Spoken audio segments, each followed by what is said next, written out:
정말 그러니까 준비 안 되고 현실을 모르는 윤석열 정부의 또 한편의 참사의 모습을 보이는 게 아닌가. 지난번에 5세 미만 아동들의 지원 문제 이런 것처럼 똑같은 문제 다시 반복되고 있다고 생각합니다. 지금 OECD에서 대한민국 근로시간이 가장 과도하다 이런 얘기를 한 게 1, 2년이 아니지 않습니까? 문재인 정부 하에서의 52시간 단축이 그런 고민 속에서 나왔다라는 자체를 전혀 모르고 있는 것이라는 생각이 들고요. 우리나라는 근본적으로 노조 조직률이 매우 낮은 나라이고 이런 상황에서 효율적인 계약 관계로 될 것이냐. 우리나라처럼 경직적인 그리고 수직적인 구조에서는 그런 것이 쉬운 상황이 아니라는 문제들 간과하고 있다는 생각이 들고요. 하나 예. 또 강조하고 싶은 예. 게 최근에 우리가 저출생 문제 얘기 많이 합니다. 예. 이렇게 근로시간을 만약에 69시간까지 가게 된다면 예. 우리나라 근로자들 언제 쉬고 언제 가정을 꾸리고 할 수 있겠습니까? 예를 들어서 저희 경기도 같은 경우는 젊은 직장인들이 많이 서울에 집값 때문에 많이 나와 있습니다. 예. 이분들은 출퇴근 시간이 거의 2시간이에요. 그러면 근로시간이 늘어나는 것뿐만 아니라 앞뒤에 출퇴근 시간만 하루 4시간 되시는 분들이 있습니다. 예. 예.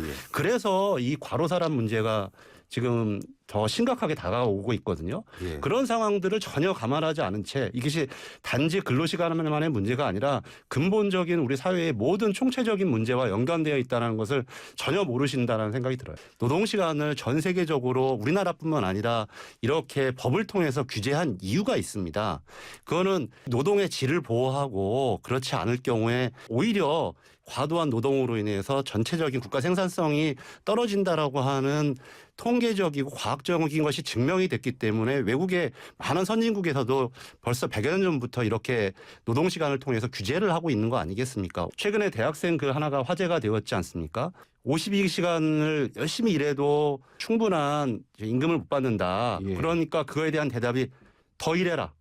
이런 게 말이 되느냐. 오히려 왜 그런 문제가 발생하는지에 대한 사회 재분배의 문제, 복지의 문제에 대해서 정부와 집권 여당이 얘기해야 되는데 젊은 사람들에게 더 일하라는 것이 과연 해법이냐라고 해서 굉장히 젊은 세대들한테 많은 반향을 일으키고 있거든요. 예. 우리 젊은 세대부터 노동법 교육이라든지 이런 걸 통해서 자신들의 권리를 강화하는 것들이 굉장히 더 좀 중요하다라는 생각을 갖고 있고요. 예. 그런 가운데서 산업별로 직종별로 자신들의 강화된 권리 위에서 바탕을 가지고 예. 대등하게 교섭할 수 있는 능력과 이런 부분들이 담보될 때 유연화가 함께 논의된다면 발전할 수 있는 거지. 노조하면 빨갱이고 기본적으로 노동자와 사용자의 힘이 비대칭적인 이런 나라에서 이런 제도를 다시 한다면 결국 우리 사회가 과거로 더 도태될 수밖에 없다고 생각합니다. 그게 국가 경쟁력에도 도움이 되지 않고요.